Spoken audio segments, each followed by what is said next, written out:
Olá pessoal, sou o Fabiano Demarco, sócio cofundador da Idealiza Cidades.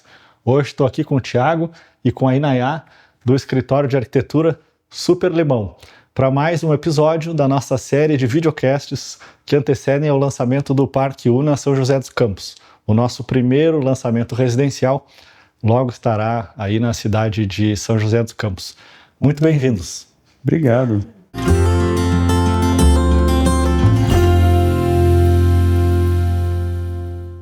As pessoas acho que talvez não tenham clareza disso, mas nós estamos na mesma cidade, falamos muitas vezes por videochamadas e tivemos uma única reunião presencial. Então, para mim também é muito legal estar aqui com vocês para conhecer mais sobre a Super Limão. Eu, como já disse numa conversa, quase morei num apartamento projetado pela Super Limão ali na Bela Vista. Sou vizinho de uma empresa que chama SKR, que vocês fizeram um projeto de interiores.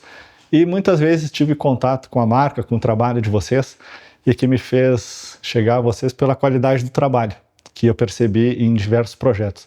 Mas a primeira pergunta, e vocês devem responder ela com muita frequência, é por que Super Limão? Um nome tão que chama tanta atenção e que vocês foram muito felizes em criar. Bom, obrigado pela oportunidade de estar aqui, contando um pouco da história do escritório. O nome do escritório, que foi com certeza muito feliz aí, gera sempre essa curiosidade. Quando a gente começou o estúdio lá em 2002, a gente não tinha muito cliente ainda, né? A gente fazia muito mobiliário, produto. Eu e meu sócio, a gente trabalhava em outro escritório e nas horas vagas a gente fazia esse trabalho. E era sempre usando materiais diferentes, e conforme a gente foi entrando na arquitetura também, eram soluções repensando alguns materiais, ora materiais reciclados, ora eram materiais, coisas do cotidiano que a gente transformava em luminária. E no começo as pessoas estranhavam e achavam aquilo estranho, né? Depois conhecia a gente e ia se acostumando. E quando a gente precisou dar um nome para o estúdio, a gente foi viajar e levou uma bala que a gente tinha comprado na Liberdade, uma bala japonesa que chama Super Lemon. É uma bala muito azeda, que a primeira reação é você querer cuspir a bala, de tão azeda. Mas depois ela fica doce. E aí a gente achou interessante esse paralelo com o escritório ali, que as pessoas estranhavam no começo do nosso trabalho, mas depois iam se acostumando. E aí a gente não queria dar o nome em inglês, a gente deu o nome Super Limão.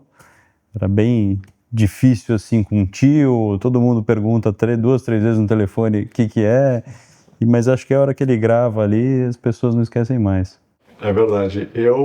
Bateu a marca, me gerou curiosidade e depois eu não esqueci, porque é muito fácil de memorizar também. Quando eu visitei a sede do escritório, eu notei assim algo atípico num escritório de arquitetura, que é um estilo makers, assim, de experimentação, de oficina, de ferramentas, de muitos mostruários e materiais. Contem um pouco para as pessoas que querem conhecer o trabalho de vocês, essa forma assim de conduzir o estúdio. Eu escolhi fazer arquitetura porque eu sempre gostei de criar, projetar, não importava muito a escala. Nem tinha essa referência na época, né? Mas a gente sempre, eu e depois, né, meus sócios, o time, né, todo mundo que foi entrando dentro do escritório, acho que veio um pouco com essa cabeça de querer botar a mão na massa, de criar e criar um objeto que seja uma luminária, um sofá, ou uma casa, ou agora que a gente está se envolvendo em projetos até maiores, mais na escala urbana mesmo. Então o escritório sempre nasceu com essa oficina acoplada, né? Sempre foi parte do escritório. A nossa sala de reunião sempre foi dentro da oficina ali. Às vezes a gente desenvolve alguma peça especial para o projeto, porque a gente procura fora, a gente não encontra, e aí isso se transforma num produto de linha que a gente desenvolve com alguns parceiros, né? Então acho que toda essa história assim, desse começo, e hoje a gente tem uma área só de design dentro do escritório, que é a materialização de todas essas ideias, essas vontades da gente conseguir criar algo novo e diferente para cada projeto. Outra coisa que eu notei, conhecendo o portfólio da Super Limão, é que vocês fizeram trabalhos para empresas que não são só muito conhecidas e admiradas, mas são conhecidas pela sua criatividade. E com certeza, para chegarem até vocês, passaram por um filtro aí de reflexão de quem seria o arquiteto ideal para desenvolver esses projetos. Vou começar por uma delas que me chamou a atenção, que é o McDonald's. Geralmente, quando a gente vai ao Mac, ele tem a sua identidade própria. Mas, excepcionalmente, tem 2 lojas, presumo que tem outras também conceituais no mundo, mas tem 2 brasileiras, que acho que uma é no bairro Liberdade, com uma estética bem japonesa, e outra com madeira engenheirada. Eu queria que vocês contassem um pouco assim, como foi esse processo assim, de ter liberdade para projetar uma loja do McDonald's que num primeiro momento parece algo tão parametrizado, industrializado e com métricas tão dominadas assim para uma atividade específica. Como é que aconteceu isso? A gente tinha liberdade, claro, até certo ponto, mas a primeira proposta ela era bem mais ousada e essa não foi aprovada. Então a gente fez uma outra versão do projeto para se encaixar dentro dos parâmetros que eram possíveis de ser aprovados. Acho que o projeto tem uma curiosidade que foi a gente trabalhar com madeira engenheirada. Não foi a primeira vez, mas eu acho que nessa escala, que foi inclusive tudo, né, não só a parte de salão, então toda a parte de cozinha também foi em madeira engenheirada, e foi um grande aprendizado. Claro que eles têm todo um time que resolve a parte técnica de cozinha, né? Então a gente ficou mais responsável pela parte de salão, e teve toda uma inspiração no lugar onde ele estava inserido, né? Com o entorno. Então Bernardino de Campos é uma continuação da Avenida Paulista, e ela tem um canteiro central que tem algumas árvores ali, então teve essa inspiração, né, nessas árvores que estavam na frente. Então a gente criou os pilares com os apoios, né, com os travamentos inspirados nessa bifurcação do tronco da árvore. E todo o projeto, como tinha, a gente acabou se envolvendo muito com essa questão da sustentabilidade, de trazer materiais reciclados, inclusive a Landpet, né, desse outro fornecedor também que eu comentei, foi um material que a gente trouxe bastante. A gente queria contar essa história lá, né? Então a gente criou uma linha amarela que percorre todo o projeto, e ela chega em alguns QR codes que você aponta o celular ali e ele explica o que é aquilo.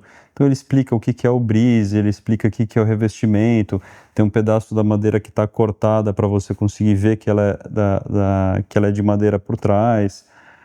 Então foi um projeto interessante, feito a muitas mãos também, né? A gente teve todo um trabalho junto com a agência que desenvolveu todas as ilustrações para gerar esse conteúdo, explicar, né, toda a parte técnica, para virar ilustração, para estar dentro desse conteúdo disponível no QR Code ali, para ser acessado.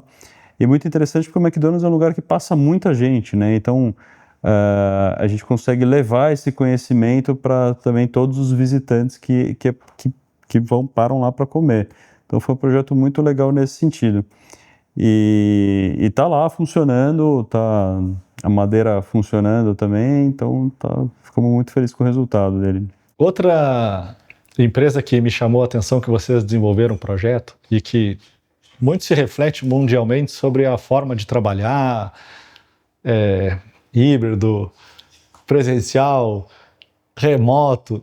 E uma das empresas que dita tendência nesse assunto são o Google e a Microsoft. E vocês desenvolveram os projetos das sedes do Google e da Microsoft. O que nós poderíamos assim saber no sentido de como é a forma de projetar para eles, como eles pensam os escritórios e de alguma maneira pode ser inspiração para as empresas que vão se instalar no Parque Una e que estão assistindo aqui. Nos contem um pouco sobre tendências e aprendizados ao desenvolver projetos para empresas tão emblemáticas aí mundialmente como a Google e a Microsoft. Olha, foi um grande aprendizado. É sempre um grande aprendizado trabalhar com o Google. A Microsoft fizemos um projeto só, o Google a gente está no 5º projeto, se não me engano. Mas essas empresas elas já vêm com muito histórico da evolução do espaço de trabalho, né?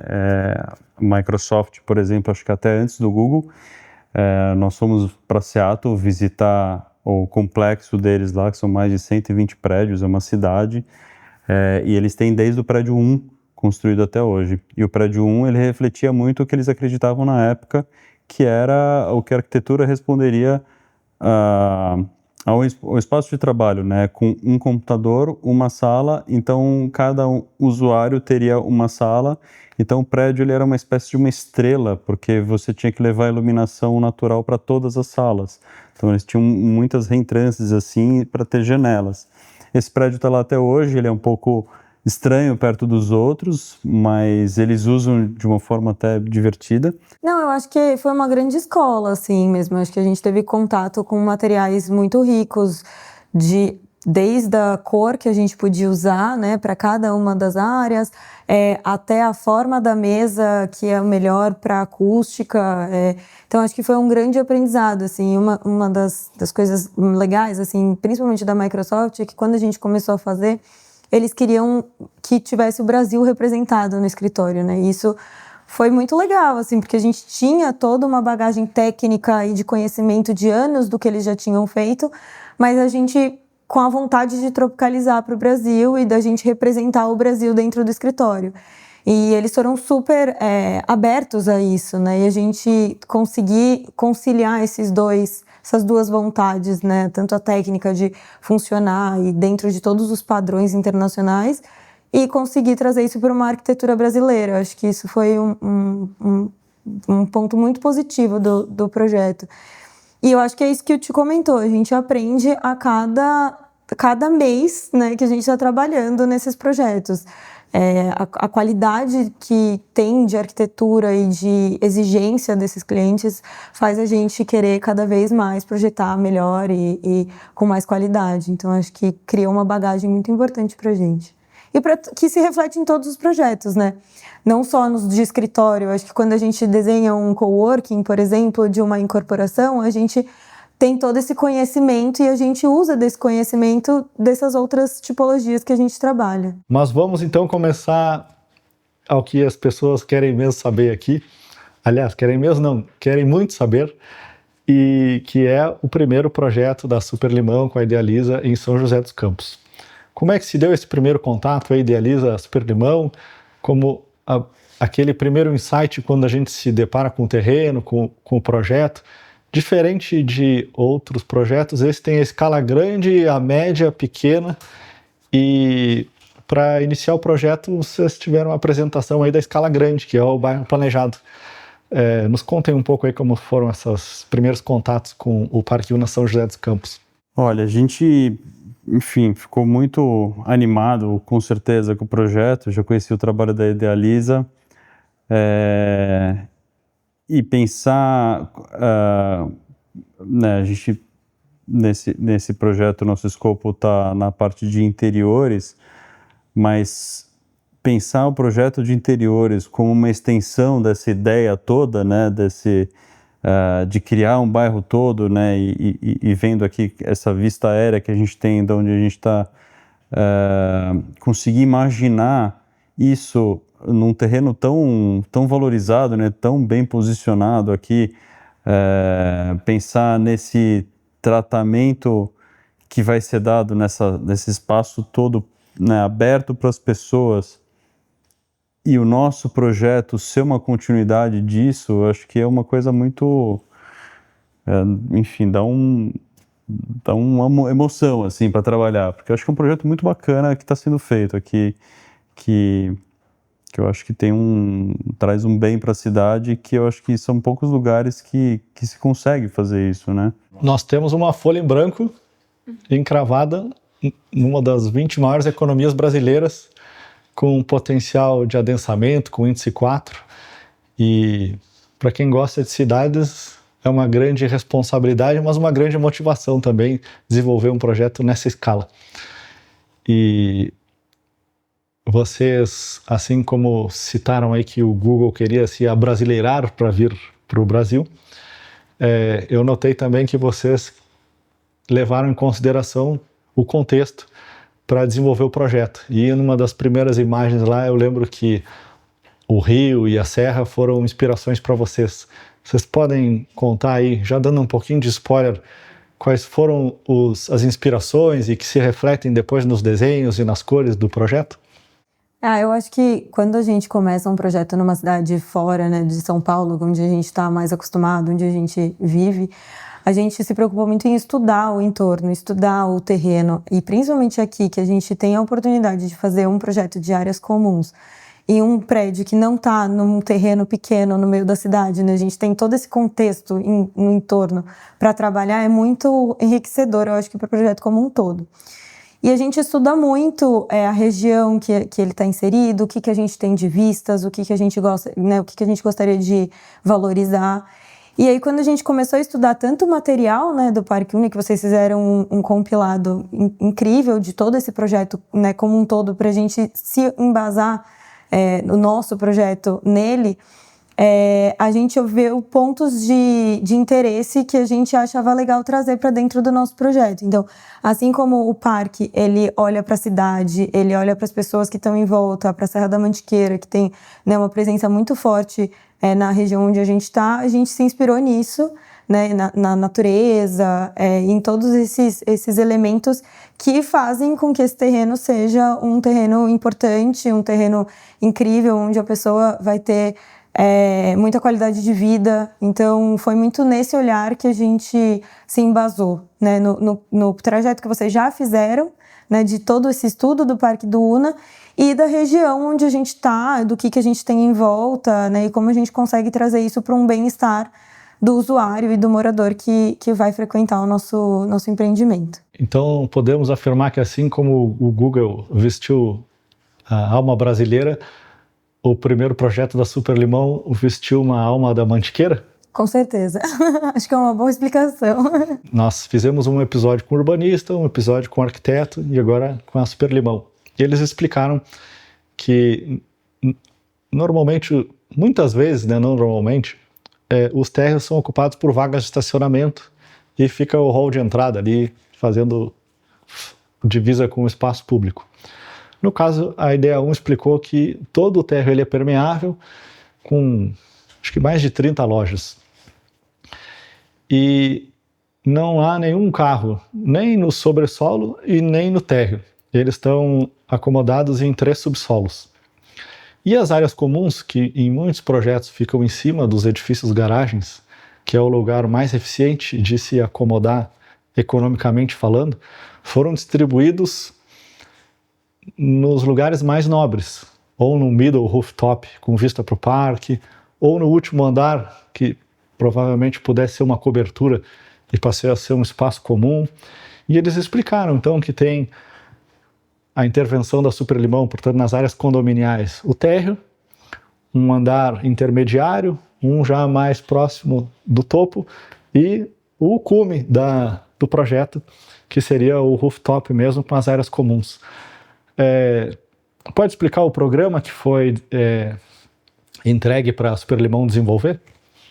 Acho que esse ponto do térreo é muito importante. A gente tem um fluxo muito grande entre as áreas internas ali das lojas, de criar uma alameda, né? Eu acho que isso, a arquitetura e o paisagismo, eles vieram com muita clareza, assim, no desenvolvimento do conceito, e a gente aproveitou desse conceito, dessa alameda, dessas galerias, para a gente conseguir criar o nosso térreo, né, a nossa entrada. Então, a nossa ideia é que ele seja super fluido. A gente tem os equipamentos que a gente precisa ter ali no hall, dos elevadores, mas a gente tentou deixar ele com o menos mobiliário possível, para a gente criar essa fluidez entre a pessoa que está chegando, né, da rua, e esse miolo do nosso prédio, que eu acho que é um lugar que vai ser super valorizado e super utilizado. Então, a gente tem no térreo esse hall que tem uma presença de alguns elementos artísticos, onde a gente traz um pouco da história do conceito da Serra da Mantiqueira e do lugar onde a gente está posicionado. E a gente começa a subir com as áreas condominiais. A gente sempre brinca que as áreas condominiais, a gente gostaria que elas fossem uma extensão da casa. a gente gosta de pensar em áreas que as pessoas convivam, né? Que ela promova esses encontros. Então, sempre que a gente pensa na área comum, a gente pensa em como as pessoas e os usuários vão se conectar entre eles dentro do espaço. Então, acho que é um grande motivador dessas conexões e desses encontros. Então, a gente tem, né, uma área de wellness, com uma academia que tem uma vista para o parque incrível. Hoje em dia, a gente fala muito sobre wellness, qualidade de vida, bem-estar. Então, a gente tem uma sauna, a piscina, que é feita pelo paisagismo, mas toda em sinergia. Acho que a gente brinca que o nosso projeto Paisagismo e Arquitetura, ele quase não tem que ser percebido aonde começa um e termina o outro, né? A gente gosta que a pessoa entre e ela perceba o espaço como um todo. Então, essa comunicação com os outros projetistas, acho que é muito importante. E no wellness isso fica bem representado, porque a gente tem essa integração, né, da sauna com a piscina.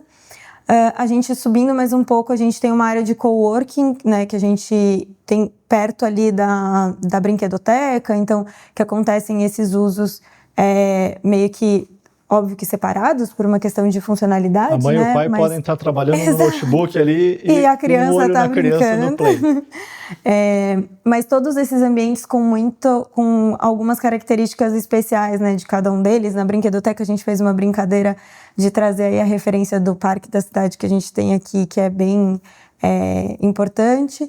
E aí a gente chega no rooftop, né, que a gente tem as áreas gourmets e a gente imagina que a vista de lá de cima vai ser incrível. Então a gente quis muito valorizar isso, então trazer essas áreas gourmets, né, esses espaços de convivência mesmo com uma grande vista e usar o plano de fundo que a gente já tem aí como plano de fundo do nosso projeto. Na medida que nós vamos desenvolvendo os projetos e cada um vão tendo áreas com vida condominial elevadas, depois futuramente vai se criando também uma vida não só térrea, mas uma vida aérea de contemplação de diferentes perspectivas entre um prédio e outro.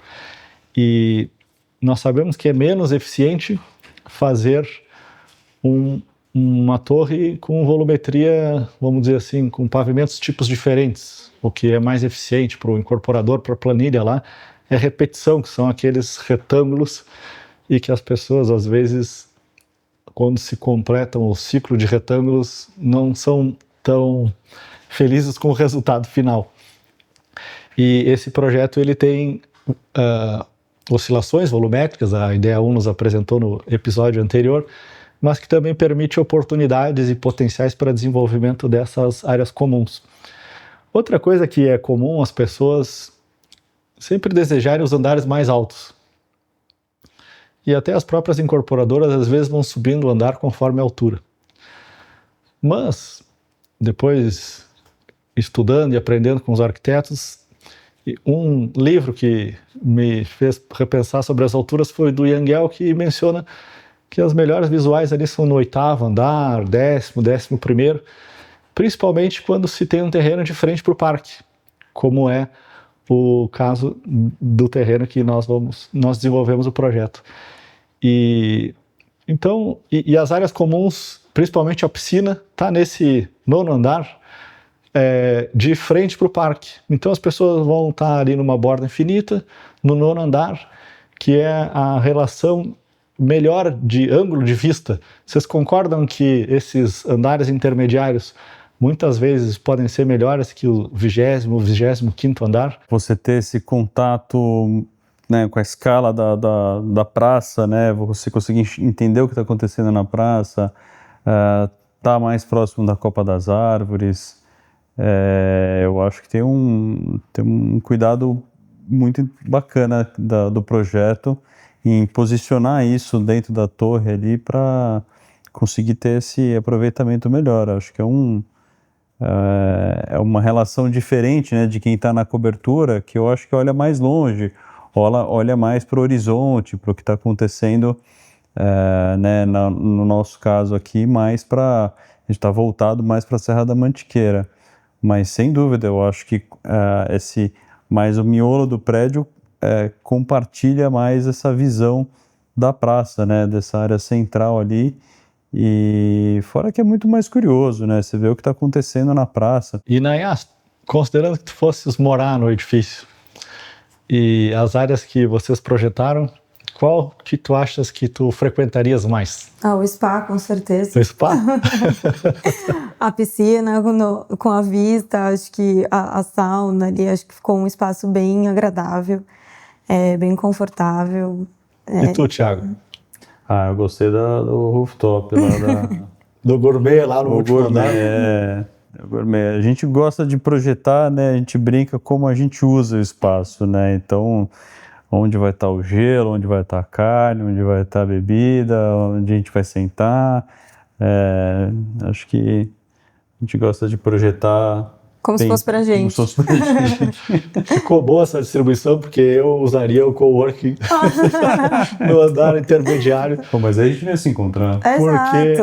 Porque eu gosto muito de trabalhar e eu ia estar no meu apartamento lá de 2D, eu tenho um filhinho pequeno com 60 dias, ia chegar aquela hora que eu ia dizer assim, peraí que eu vou lá pro coworking para desenvolver o projeto e ele ia ficar no espaço Kids ali, brincando numa boa. Depois a gente sobe e nós nos encontraríamos aí nas áreas comuns, no parque, nas lojas, no térreo, nos cafés, porque o bairro está pensado em criar essa vida ativa no térreo. Para nós finalizarmos aqui, vocês como projetistas das áreas comuns, dos projetos de interiores, vocês teriam alguma recomendação para mim como incorporador do projeto, como tratar esse bairro aí ao longo dos anos, um conselho, e para as pessoas que forem morar, o que elas podem esperar aí dessa experiência de adquirir um apartamento? Como eu disse, eu acho que tem uma oportunidade única aqui, né, numa área tão já consolidada, né, da cidade, de nascer aqui um espaço todo novo desse, né, com tanta vida, com tanta atividade acontecendo ao mesmo tempo, né? Você tem um parque, você tem um prédio residencial, você tem um prédio comercial. Fico muito curioso de estar aqui nos próximos anos e ver tudo isso, né? O que a gente fica planejando, simulando na cabeça, ver acontecendo aqui. Tenho certeza de que está tudo indo no caminho certo aqui. Eu acho que vocês estão todos fazendo um trabalho excelente, na verdade. Acompanho o trabalho em outras cidades também. E eu acho que isso para mim, é uma nova geração de incorporadoras que conseguem enxergar mais do que o próprio terreno ali, entender que esse trabalho, na verdade, ele impacta por muitos anos tudo que acontece na cidade, né? Então, eu acho que conseguir pensar para fora do muro do prédio, do empreendimento, é um olhar, enfim, muito mais rico, inteligente e muito mais a longo prazo para a humanidade mesmo ali, não é pensar só na planilha, né? Para quem vai morar, o que pode esperar no seu estilo de vida? Eu acho que é um grande transformador da cidade, assim. Eu acho que criar esses espaços, né, como te comentou, para além do muro, é entender que é da cidade e que a gente está olhando, o projeto como um todo está olhando para essa conexão. Então, eu acho que é muito... Eu sei que a gente bate muito na tecla do bem-estar, mas de você ter um parque no seu térreo, você consegue descer, você tem uma infra que a gente vê todas as lojas ali embaixo de fachada ativa. Então eu acho que ele é um grande potencializador da cidade e do morador entender que ele vai ter do melhor dos dois mundos, né? Ele vai ter uma qualidade de vida, ele vai ter uma infra, ele vai ter serviço. Isso tudo em ambientes muito pensados com carinho para cada um, né, para cada morador que gosta do wellness, da balada e do trabalho. Então, muito obrigado. Foi um prazer trabalhar com vocês. Nós estamos muito felizes com o resultado dos projetos da Super Limão. Espero que seja o primeiro de muitos e animados em apresentar para São José dos Campos o primeiro projeto da Super Limão num edifício projetado pela Ideia 1. No projeto urbanístico da área urbanismo. Obrigado. Obrigada. Valeu.